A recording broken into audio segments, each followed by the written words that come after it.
So hey গেছে, আগে এই ভিডিওটি দেখো, তারপরে এই ভিডিওটির ফানি ফানি কমেন্টগুলো পড়বো।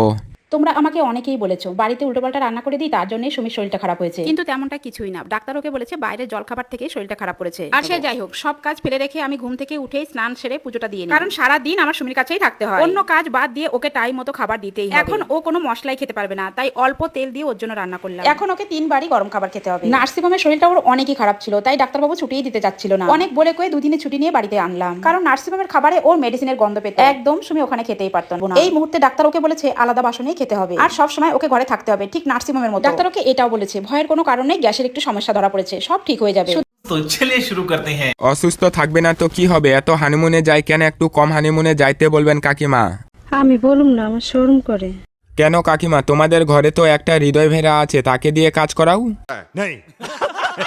বাবা গো, ডাক্তারে এত সময় ভিডিওতে দেখে নিবে, ভাববার বিষয়।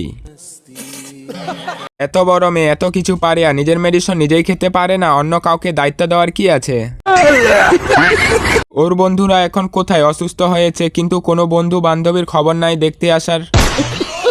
এই আমি প্রথমবার শুনলাম গ্যাস হলে আলাদা বাসনে খেতে হবে, নতুন নতুন নিয়ম উঠেছে কাকিমার। সঠিক বলেছেন। ছুঁড়ে ছুঁড়ে আলাদা এভাবে খেতে দিচ্ছে, করুণা হয়েছে নাকি? মনে হচ্ছে কুকুরে কামড় দিয়েছে, এই জন্য আলাদা আলাদা খাচ্ছে প্লেটে।